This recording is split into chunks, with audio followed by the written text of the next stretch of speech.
Good evening. Welcome to the Living in Utah live question and answer session here Thursday evening, 8 p.m. Mountain Time. If you're joining us like on East Coast, it would be 10 p.m. I try to hold this every week. It's just an open forum. You're welcome to ask any kind of questions. If you want to talk about real estate, the state of Utah, if you're joining us from another country and you want to talk about the United States, by all means. Whatever you would like, it's an open forum. Nothing is planned. I have plenty of time. I do this in the basement of my home, so I have nowhere really to go except to walk up the stairs. So I'm available, and I will stay as long as there are questions, I guess. The weather this week in the state of Utah has been very nice. I love this time of year.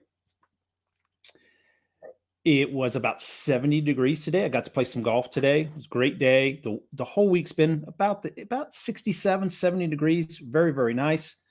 So low humidity, great time of year. Great time of year. So, well, hello, Alex from Orange County, California. Welcome to Utah. There is a statistic at one time, and I'm not too sure if it's as accurate, but the population of Utah was equivalent to the population of Orange County, California. So when I look at numbers like that, there's people in the state of Utah, oh, we're growing too big, there's too many people here. But when you look at the bigger picture, and I mean, the whole state of Utah equals Orange County, California, and that's just one area. Orange County, California. So lots of areas in California. So it's still on the small side. We are still on the small side. Of course, our population is pretty much in the northern part and then in the southern part. That's the majority. But thank you for coming from California. Are you looking at possibly making a move to the state of Utah? Hello, Osmo. Welcome. Glad you could join us, Osmo. Charles Lopez. Hello, Mr. Gallagher. You can just say Mike if you want to. I'm pretty informal myself. So how you doing this evening? How do the Utah residents feel about the Clearfield Job Corps Center? Well, I'm doing good this evening. It's a great day. It's a great day. The Clearfield Job Corps Center has been in Utah as long as I can remember that I've lived here. I wasn't born in Utah myself, but I've been here since 1988. And Job Corps was there before that time period. I'm not too sure exactly how long, but no, Job Corps has been there. It's no problems. So we actually have, and I'm not an expert in this area, but there's also a division of the Forest Service that also has a Job Corps. And I believe they're located up in, say, like the South Ogden area, if that's still going. But yeah, Clearfield Job Corps has been around for many years. And the Utah residents, really, I've never heard of any concern from the Job Corps. So looking to move to Utah in about 3 years, looking for a great family area south of Salt Lake City near the foothills. Any places you recommend? Well, when we're talking South Salt Lake City, comes to my mind is Sandy, Utah, Draper, Utah. That's my favorite right there. Draper, Alpine, not quite as many offerings in the Alpine area, but Draper, a lot of it. Draper's probably one of my favorites. So love Draper area. But there's some other greats. South Jordan, West Jordan area, some other options also. Probably Draper's is one of my favorites, but I won't knock any of the other cities though. But I do love. I would probably live in Draper. Okay.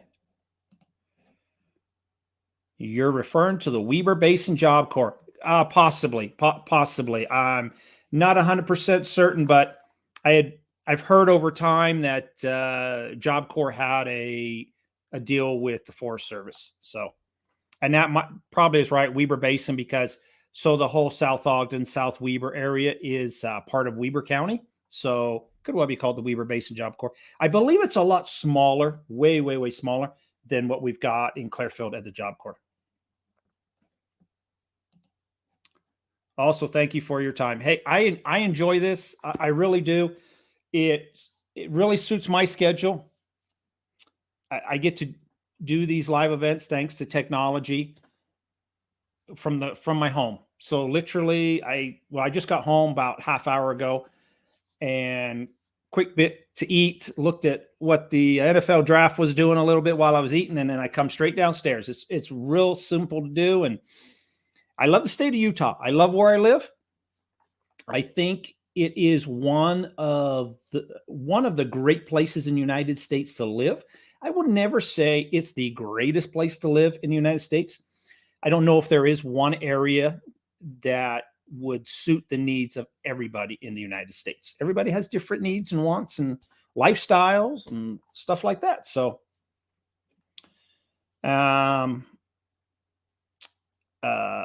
for instance, like Alex from Orange County, California, I mean, the state of Utah, we can't compare with the pro sports in all of Southern California. You have everything: baseball, hockey, football, the whole nine yards. Professional golf, it all happens there in Southern California. Utah, we have the Utah Jazz, we have RSL soccer, we have some college sports, but we definitely can't compete with some of that. So, Steve. Hello, Mike. Finally moving to our new construction house in Cedar City next week after 2 years from Southern California. Oh, wow. Great. Did it take 2 years to build that house? I know you've popped on a few times, and I've talked about it a little bit.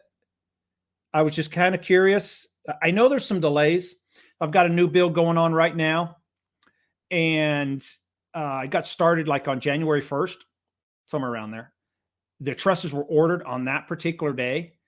The trusses just got installed like a week ago. They were 6 weeks behind just producing roof truss. So it's the supply chain and everything else it's real. It's real. Charles, I love it as well. I was born and raised in Houston, Texas, and lived in Clearfield for a bit in 2019. And let's just say I loved it so much, I'm going back in the next month or so. Oh, great. I've been to Houston, Texas a couple times. It's a very big area, very big. I tell the story that I was down there for a friend, got married. I was down in town, and you can drive for 1 hour and you're still in Houston, Texas. What was difficult for me about Houston, Texas was the humidity. I'm not a humidity guy, and it to me, it was brutal. Like some people, they could probably handle it, but not for me. Are all bad air quality days only in the winter? And how many of those would you typically get per year? Wow. Great question. We had very few this year. You have to have the right combination coming in. And we typically, most of them will be in the winter months. Now, as I say that, there is a little asterisk with that, because over the last couple of years, we've had some bad air days in the summer months due to the California wildfires. Thank you, California. It travels over here, and I think there was one day last summer, it was so bad we were rated the worst air quality in the country, I believe. But we were not the only ones affected. It went from here to Denver, and I heard it went all the way over towards the Washington, D.C. area, pushed it along. So, but typically winter months is a time frame.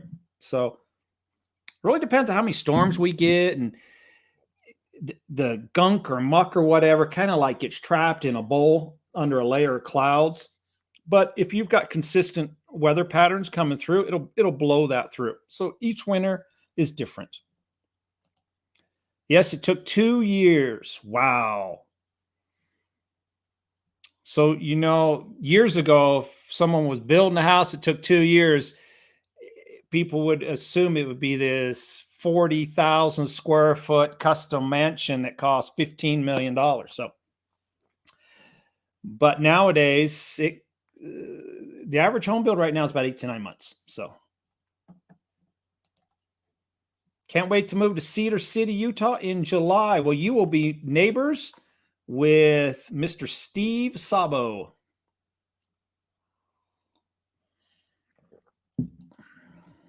Evan Johnson, I'm going to ride a bike on Jordan River Parkway Trail this Saturday. It's a long paved path along Jordan River. Yes, I have been on it myself. Great place to ride a bike. That is one of my favorite things to do.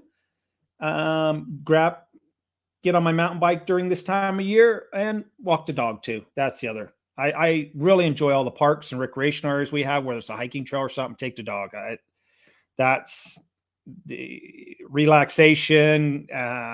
Very happy. Dog's very happy. So yeah, great times.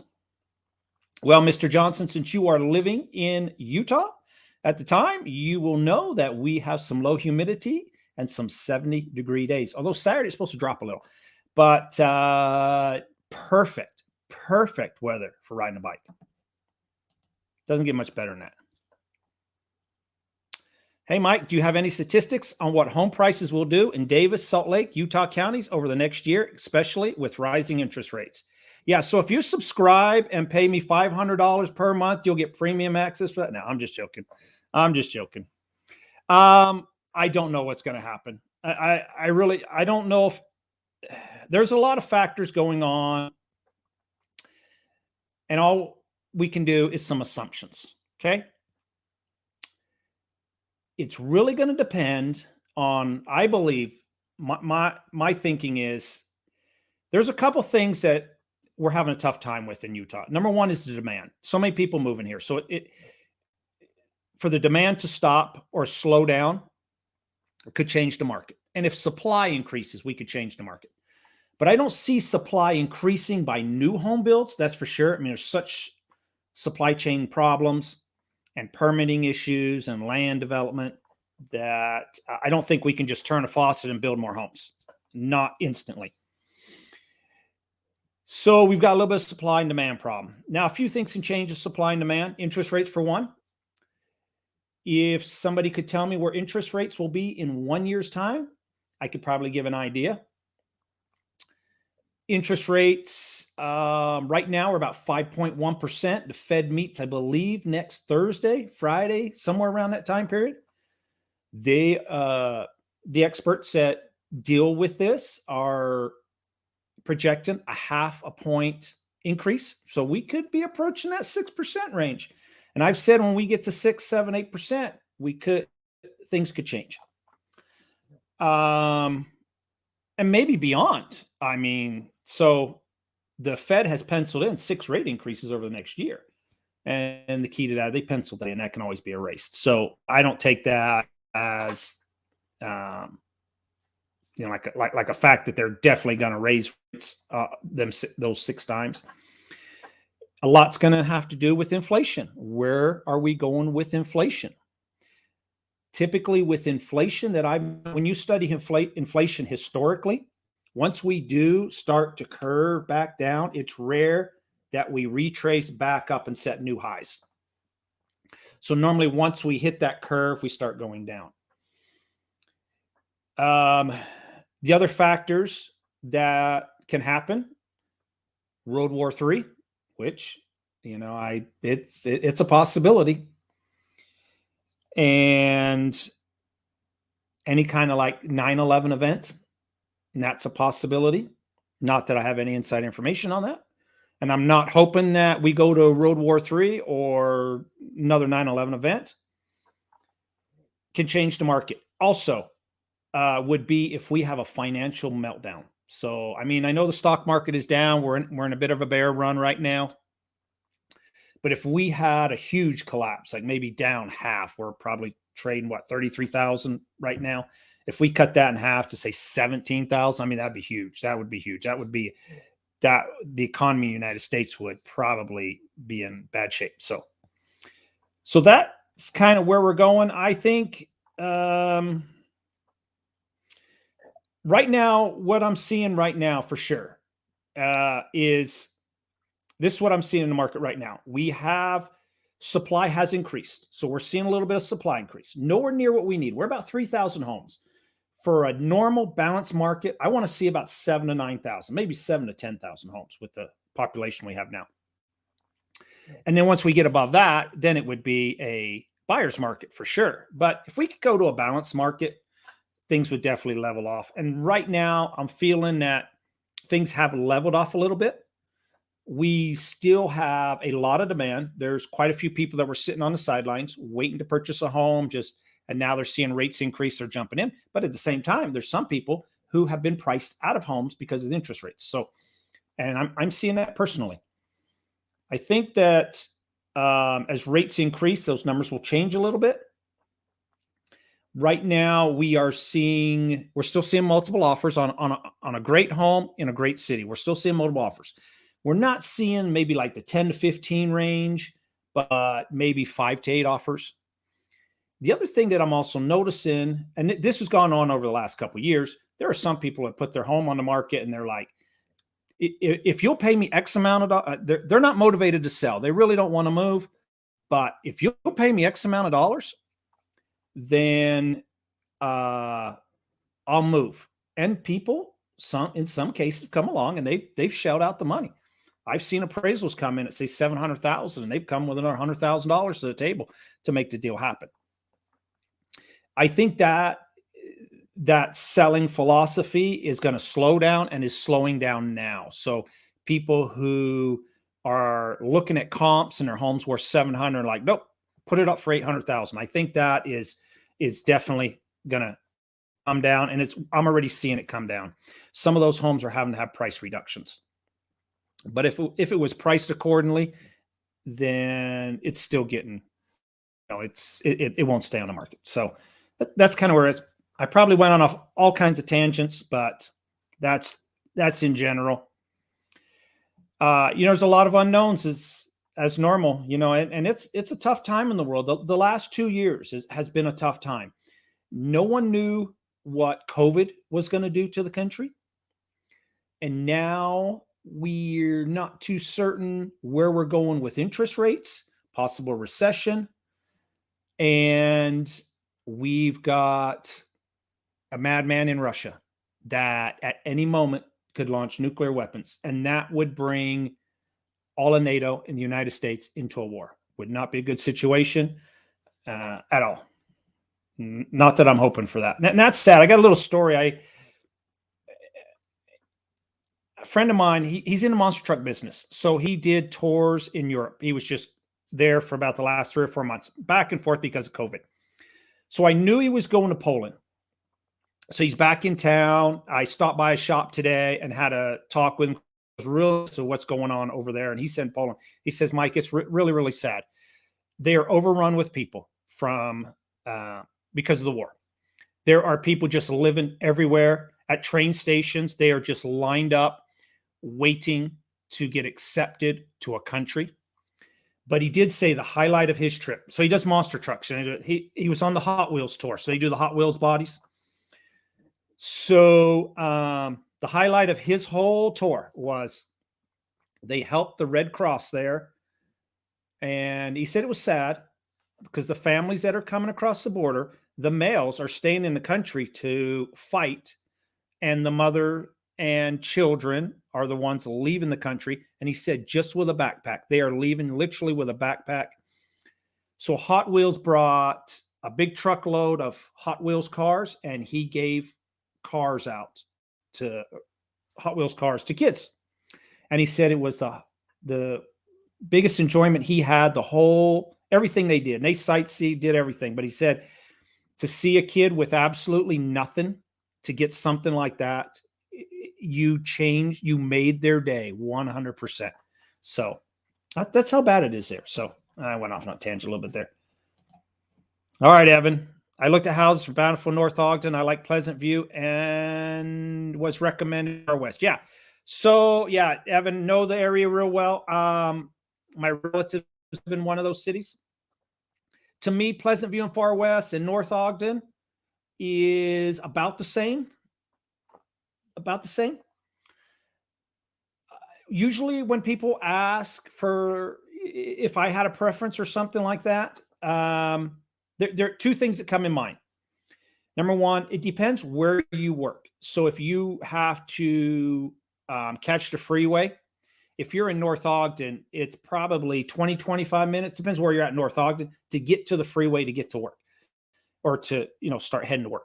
If you are in Pleasant View or Far West, you cut that down to maybe 10 minutes, 5 minutes, depending on where you're at in those cities. So that would be one of the knocks, I guess, with, say, North Ogden.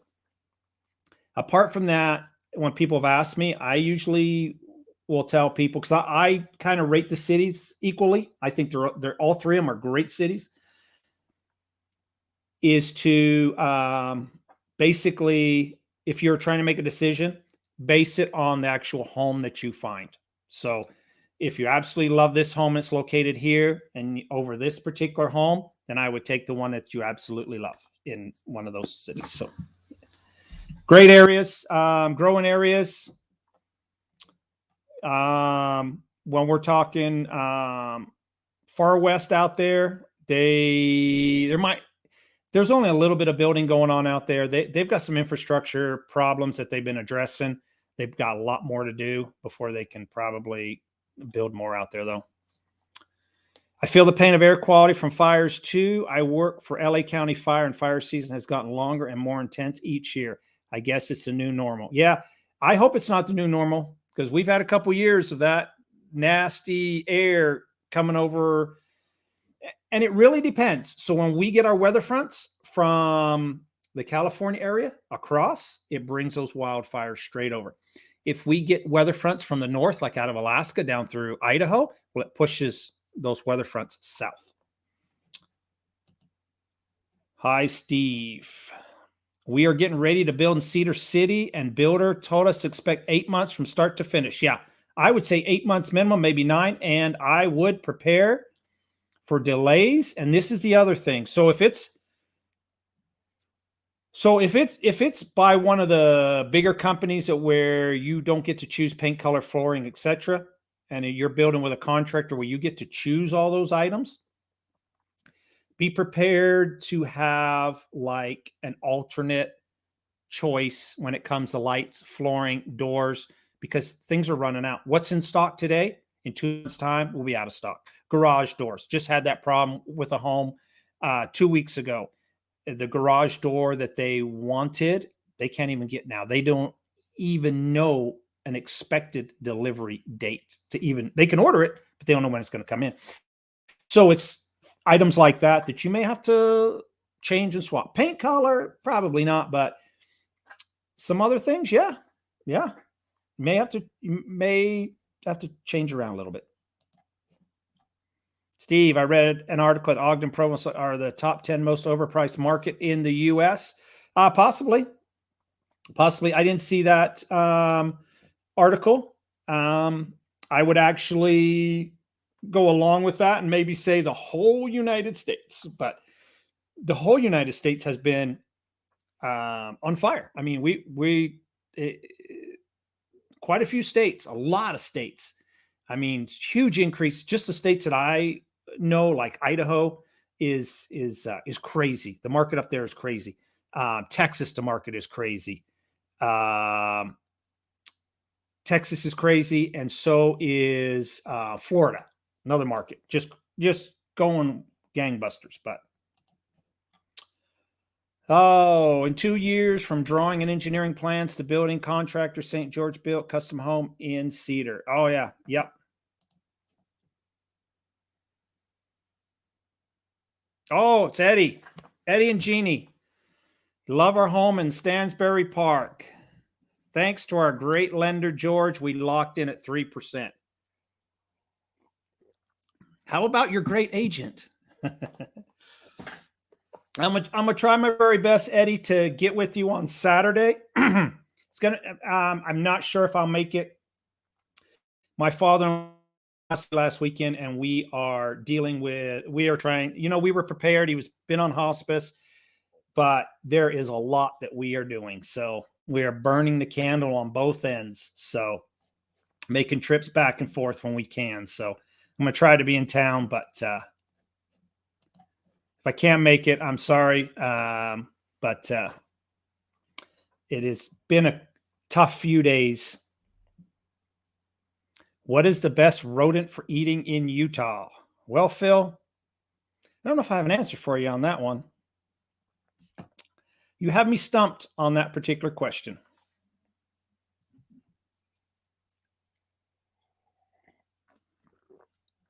Great questions. Thank you for the questions. Appreciate that. I was on a roll there. But I also pulled out an article as we talk about. Oh, there you go, Eddie. Thank you. You two are great. We had an absolute blast looking at homes. Absolute blast. But and I really want to make it out because I want to see your collection from Upper Hayford. So that's near and dear to my heart. Definitely would like to see that collection sometime. When we're talking about rent increases, so people in Utah think, rent is the highest in Utah. It's outrageous, et cetera, et cetera. Well, we have not had the highest rate increases. The highest rate increases over the last year, Austin, Texas saw a 40% rate increase. Nassau County in New York, 35%. New York City, 35%. Newark, New Jersey, 35%.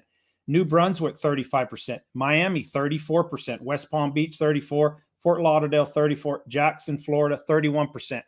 Utah, we average about 10 to 12% increase over the last year. And I know 10 to 12 is nothing to,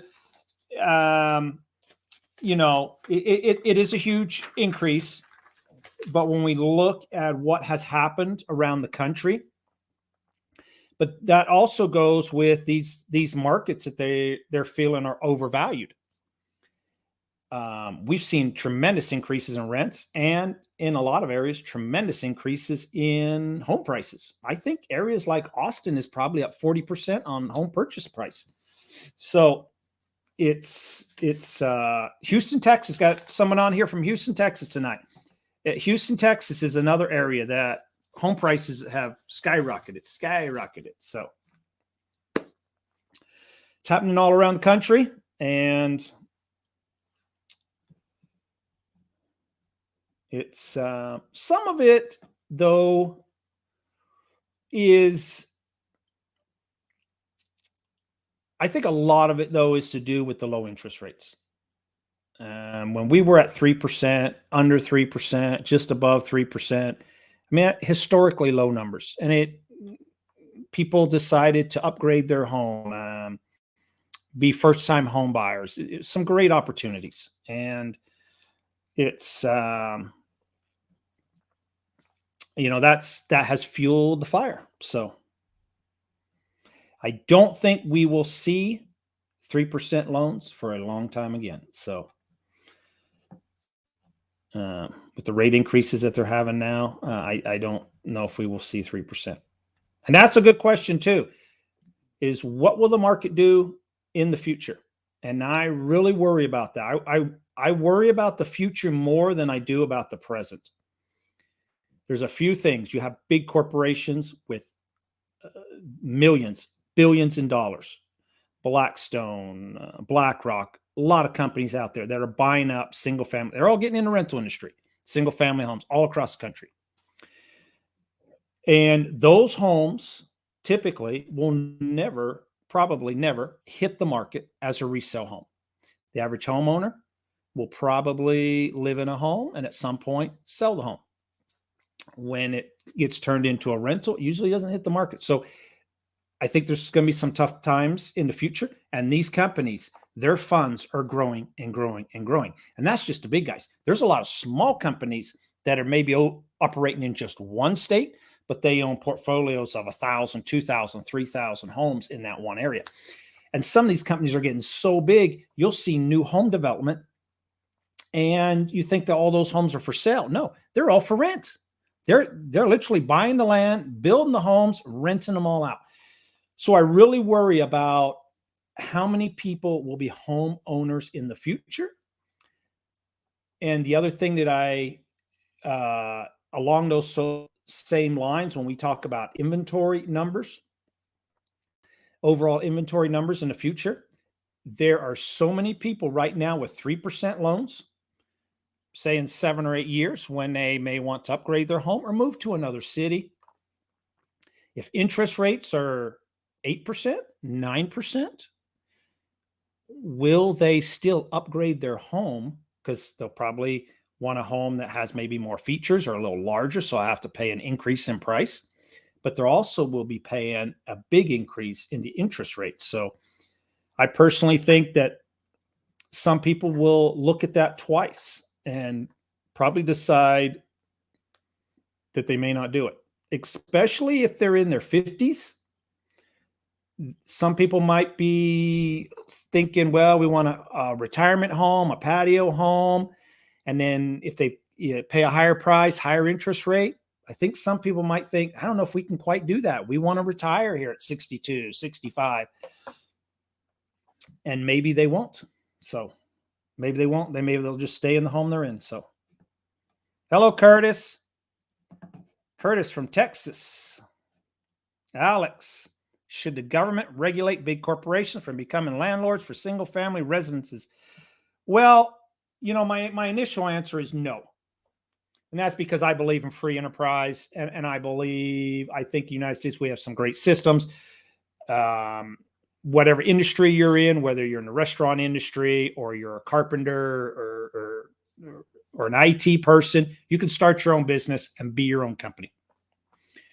So I'm sometimes not a big fan on some regulations, but it's a tough one though. In the back of my mind, I think that home ownership is one of the greatest things we have in the United States. And I think it's one of the best financial investments you can do in the United States. And historically, those numbers prove me right. That some people may not get the opportunity to be homeowners. And that makes me sad. That really does. Because I'm a homeowner. I've been a homeowner. I've got a family. And I want other generations to also be homeowners. I believe in that. So it's tough. It's a tough decision. But the companies are getting bigger. The funds are getting bigger. And they're buying up more and more. So I listened to and I'm not going to say who the company is, but it's one of the big companies that is buying it up. And I listened to their meeting that they had. And they want to buy, their goal for the future was beds and sheds. Beds being single family townhomes and sheds being self-storage. So that is where a lot of these companies are looking. I'm moving up to Gainesville, Texas for a little bit, but I'm going to be 5 to 10 minutes from Oklahoma. Okay. Oklahoma, Garth Brooks area. Garth Brooks, he came to my mind. He is coming to Utah to play at the University of Utah football stadium. We call it Rice-Eccles Stadium. And I believe he had one show scheduled and it sold out, and they've added 1 or 2 more shows. So he was on the news this morning and he's really pleased with what's going on. But I'm working my way out of Texas. Okay, you want to leave Texas? A lot of people moving to Texas. It's high growth area, high growth area. People from California, people from the north, people from Utah are actually moving to Texas too. So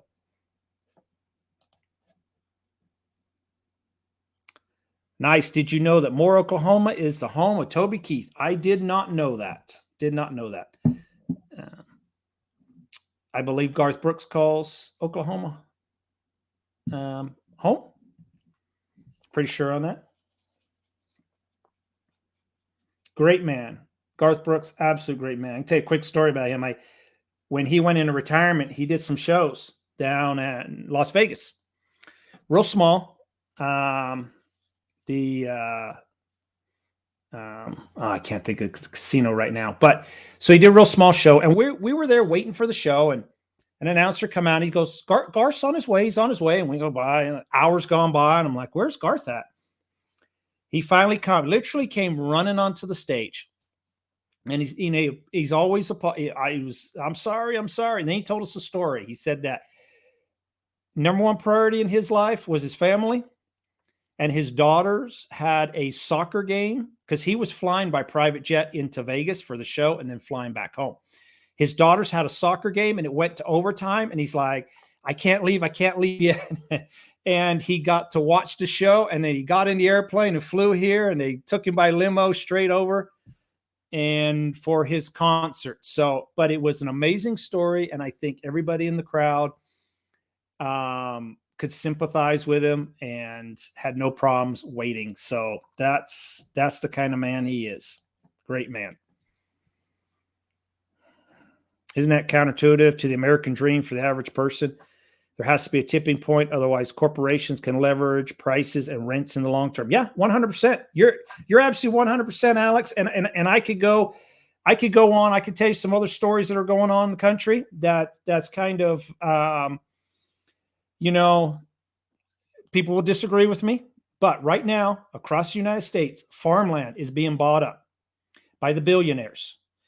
People who, in my opinion, are not farmers. Bill Gates buying up a lot.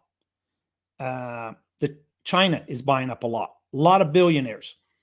And I believe the reason is they're trying to get into the food business. They want to own all this land, and then they want to rent it to the farmers.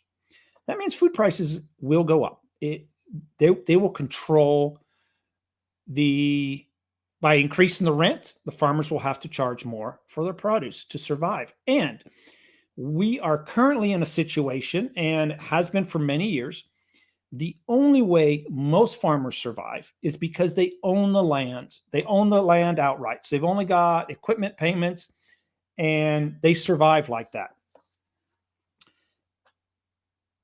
But big business is buying up farmland like crazy. And I think it's to get into the food business and control food pricing. And I don't agree with that at all. Not 100%. I'm totally against it. So, but yeah, I'm really worried about these big corporations buying up homes.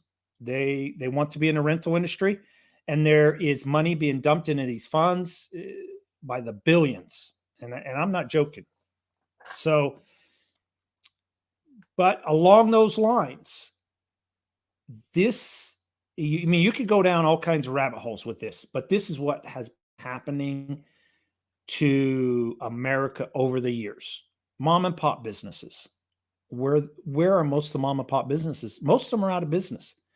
The big boys have come into town, the Amazons, the big restaurants, et cetera, and the mom and pop hardware stores, mom and pop diners have dwindled over the years. Even the mom and pop gas stations don't exist anymore. Remember the gas station with the repair shop and everything? No, because the big corporations have come in, made them big convenience stores. And so a lot has changed in big business has taken over a lot of industries. So, and I'm not a big fan of it. So, and COVID also did a number on mom and pop businesses. I mean, if you're in the restaurant industry, you are in the gym business, and you're a mom and pop business, most of them had a tough time surviving. They really did. So tough time.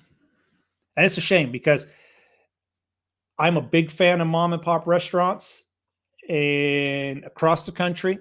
And I think it's a great business model. And I think the people that own them, they enjoy their work 100%. And I think it's a great industry if you have the skill to produce something really good. And some didn't survive. I know many in Utah that did not survive throughout the COVID. So it's a shame. Hopefully they'll get another shot. Any more questions this evening? I went off on a couple tangents tonight. But yeah, I do worry about the future, and I worry about other generations on home ownership. I think that we're heading down a potentially in the future that your homeowners will people are either you inherit a home or you are in the upper certain percentage income level in the United States. And I don't know what that number is, but it's happened in California. You see how many people rent in California because they can't afford a home, and they have two choices. In order to afford a home, they have an hour and a half commute, 2-hour commute into work to afford a home, or it's you're in a certain income level and you can afford the homes. So, and that certain income level is not most of America. Yes. Yep. Do you guys have dune buggies to race and sand traps? Yep. In Utah. Yep. 100%. Yep.